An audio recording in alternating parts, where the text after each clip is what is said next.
So, this boss was quite the doozy. Come to think of it, it almost felt more like a puzzle than a real boss. And to my understanding, this is one of the most hated bosses in the entire franchise. And I honestly couldn't tell you why, because I kind of liked him. I thought it was fun. Not only does he have a cool Lovecraftian design, the fight itself is just very interesting and unorthodox. And there he is, the dreaded Cthulhu tree. This is going to be the first boss video where I'm actually going to be showing you a multitude of my attempts, if you can even call them that. Because the way you fight this boss is that the more you weaken him, he maintains that state of weakness for the next attempt. So in order to show you my progress for this fight, I'm going to have to show you each and every one of my attempts. Okay, not each and every one of my attempts, just the most important ones where I get the most shit done. So as you can see right now, obviously I'm just kind of scoping the area, a little bit of reconnaissance. Because, you know, why not? It's not like he's attacking me at the moment.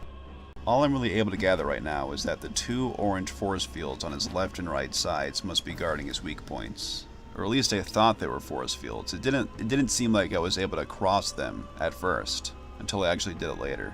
And it was a bit of a process before I figured that shit out. So as of right now, I'm just thinking, am I supposed to shut those down? Like, what the fuck do I do? So I just decided to bust out the old bow and arrow. I fired a couple volleys at specific body parts to absolutely no effect whatsoever. So I'm like, okay, whatever, I guess I'll just aim for this shield generator instead. To my surprise, I actually managed to knock a twig down in there, which is great because that clues me in that it's not just a shield, it's just, I don't know, but whatever it is, it's not stopping me from attacking it. Maybe I can even head inside of it, which is what I'm thinking about doing right now. But of course, he's just gonna bat me away with his fucking salad fingers. Check out my new pyromancy, by the way. It's pretty cool, even if it's a little bit misleading. Because even though it says it gives you 80 uses, it's actually only like 3. It just depletes really rapidly. But it's still pretty cool. I did wind up using another spell, though, that wound up being a lot more suitable for this fight. Stay tuned for that. If you're wondering why I'm not just inside the damn thing at this point, it's because I'm still not quite sure if that's going to wind up killing me or not, because I'm still in that mode where I'm like, oh, I can't die, because this is my first attempt, I want to beat this one on my first try, come on, come on. And as a result, I just wound up playing way too safe. I'm sure you guys can relate to that.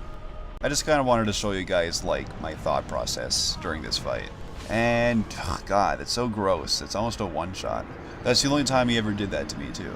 But anyway, yeah, we can skip to the good parts now. Thank you for indulging me. For the second attempt, I was looking under him, and I noticed that he had some exposed branches down there that were not covered by a force field. So I figured maybe I should strike that area first, but that didn't work. Which was a little frustrating, just logically speaking, because why doesn't that work? If I can break the branches that do have a force field, then what exactly is preventing me from breaking these? It doesn't really make any sense. Maybe there's some kind of explanation for it, I don't know what it is, but I just thought that was kind of dumb. But in any case, I decided to stick with the original plan and just try to make my way into those force fields. Which is kind of a lot less tricky than I'm making it seem in this footage. Like, yeah, he'll try to bat at you if you try to get near it, but it's really not that difficult to avoid. It's the next phase that I have to worry about. So I'm just trying to stab that foot-looking thing until I realize what I'm actually supposed to be stabbing, which triggers a cutscene that leads to the next phase.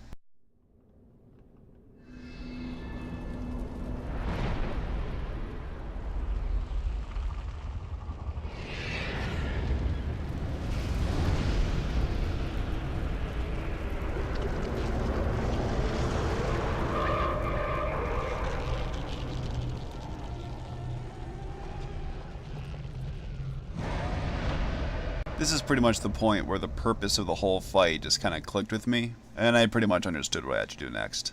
After I attack his weak point on the other side, it's then that I'll be able to attack his core at the center. Only problem, the floor starts to fucking crumble, and I fell into that shit right away. Some fucking Tom and Jerry ass bullshit right there. But it's actually okay because, like I said before, the Bed of Chaos is a boss that actually stays weak the more you attack it. And I think that's the core of why this boss wasn't very frustrating for me overall. Like, if you had to do that shit over and over and over again, then yeah, this would definitely be the most frustrating boss ever. But they do give you the courtesy of, you know, allowing you to fight him where you left off, and I think that's fair. And it makes him stand out from the other bosses, because this boss isn't really about your weapon strength, it's not about what weapon you pick, because you can beat him with any weapon in the game. It's just about pure, like, I don't know. I don't want to say finesse, because it's not that, but I don't know, man. It just wasn't that big of an issue for me. And by the way, the only reason I'm showing the boss run part is because of one thing that I want to show you guys real quick. It has to do with that fucking Titanite demon. That thing is such a prick, and I don't know of any other bonfires in Izalith, so this was literally the only path that I could go. Like, sure, it's easy enough to just run past him, I guess, but the fact that he's on the bridge, that narrow-ass bridge, practically guarantees that he's gonna see you coming around every single time. And when that happens, he's gonna try to hit you. And he does, quite often, even if you sprint. And it's difficult to roll because you can't, like, see him when he's behind you. You know, you don't know what attack he's gonna do. So oftentimes, he'll just take, like, 50% damage, or worse, from a single hit for absolutely no reason. And I know, some of you might be thinking, well, what's the big deal? Just kill him, and then he won't respawn. Well, guess what? I did kill him. I didn't get footage of it, but I did get fed up and I was like, you know what, I'm just gonna fucking kill this thing. And I did kill him, which took ages because he has a lot of health. And you know what happened? He respawned. I have never seen a Titanite demon respawn.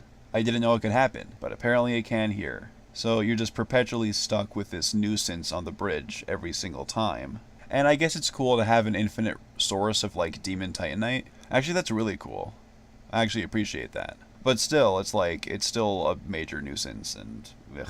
I was more frustrated with having to deal with that prick than it was during the Bed of Chaos fight. Like, dead ass. It was fucking stupid.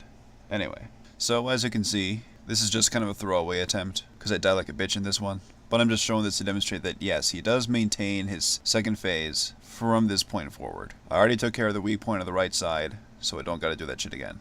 And right now, I'm pretty much just in caution mode again, scouting for any new moves that he may have. Like that Chaos Beast that erupted from his back has this scythe, and it's safe to assume that once I attack the second weak point, he'll probably grow another scythe or some shit like that. And there I go, tumbling down again. The vast majority of my 16 deaths to this boss came as a result of these dumbass pratfalls. There was one death in particular, though, I think it's the next one in this little montage, that made me wonder a little bit. Look at this. Did you see that? I am holding up a Great Shield. Now granted, it's not the most powerful Great Shield in the game, but just look at the blowback from these attacks that I'm blocking. Enough to knock me into that pit from at least 2 or 3 yards away. Now that got me thinking, do I have any Great Shields that can withstand those blows a little bit better? I most certainly do, but they're all way too goddamn heavy. I don't have enough strength points for any of that shit. And I've already decided that I'm not going to level up past 65. My stats are final. So what am I going to do? Well, I think you'll like the solution I came up with. Remember how I was talking about a unique spell that I was going to use? This is where that comes in. I'm extremely interested to know if anybody else has used this strategy before. I highly doubt it, because similar to the Flash Sweat spell that I used for the Demon Fire Sage fight, I was never expecting to ever use this spell at all in the whole game. So, are you ready? Fellow Pyromancers, have you ever used Iron Flesh against the Bed of Chaos? If you haven't, you should, because it works like a charm. Unless you're just really good at rolling, which I'm not. So I had to rely on this. It's kinda cheesy, but this is a really cheesy boss, so I don't really give a fuck. The spell does pretty much exactly what you think it does, at the cost of forcing me to walk as slow as possible. But that's not really a problem for me right now. The important thing is that it basically nullifies his attacks. I can just saunter over to that second weak point and he's utterly helpless. Beautiful. And by all means, this might be like the most common or the most recommended strategy, but I'm just kind of glad that I came up with it myself. It's a feather in my cap. Otherwise, I just would have had to learn how to roll, which sounds far less fun, and takes a lot less creativity. So I'm proud of my solution. And it's moments like this that really stick out to me when I pick out my favorite bosses, and why I can't really bring it to myself to hate this boss. Because it lends itself to these creative and different ways of fighting it. I just don't see the hate, man. Anyways, with 2 weak points down, I think we can just kind of skip this cutscene. It's the same idea. He gets a second scythe, and gets a little bit harder to fight. You get the picture. He actually one-shotted me instantly after this cutscene, which I guess that means he means business now. For some reason, I get the bright idea of trying to fire more arrows at it. I mean, I guess I can see my thought process, because he's, like, exposed now, his true form or whatever, so I figured maybe I could hurt him, but no. It was my previous assumption, where I have to try to attack the core. It's the middle batch of branches that I have to destroy now. You see that hole in the center? That was something I made earlier. The only way to cross this hole is to land on a branch that's kind of hanging down there and kind of offset to the right, my right. But as long as I land on that, I can just run up and hopefully attack his core from there. And that's where we're going to skip to. The final attempt, the The coup de grace. There, Flea. I think I said it properly that time. I forgot to mention, I really like this slide part. Like, it's kind of stupid, but I like how you can kind of shift from side to side for no reason. It doesn't do anything, and it didn't do it in this attempt, but it's kind of neat. You know, honestly, the only thing I really didn't like about this boss was the music, which I thought was lackluster. But then again, that's kind of how I feel about most of the boss music in this game. Hot takes. But either way, I am very interested in knowing what made people hate this boss so much. Because I really didn't think it was that bad, like I've been saying. Is it because people just want to smash things with giant swords? And you can't really do that with this boss. Is that really what it is? Or maybe it's the falling down the holes, but like, that's made up for with the fact that you don't have to fight the phases over and over again. So it's like, what's the big deal? I don't get it. Please let me know. I'm probably not going to change my mind on the boss because I had a good time with it. But maybe I'll come to a better understanding of why people didn't have the same experience as me. Or as positive an experience as me, I should say. And so, yeah, there you have it. That's the boss. All you gotta do is stab it at the end. Just once. I tried to be cool with my Chaos Fire Whip, but that didn't work, so I had to just regular stab it. Excuse me. I did get a Lord Soul out of that, which is kind of weird because I thought I was supposed to get it from the Witch of Izalith, but whatever. This basically means I get to beat the game now. And I'll show you the cutscene that takes me to the last area, as well as my first moments in the last area, but just know that I still have some loose ends to tie up. I'm not going to be doing that shit yet. I still need to find the Painted World and shit. There was someone in the thread who was utterly convinced that I would never find the Painted World, and I've made it a personal mission to prove them wrong. So I'm definitely going to be doing that. So sit tight. I'm going to beat this game no matter what, but I still have some stuff to do. Thank you for watching.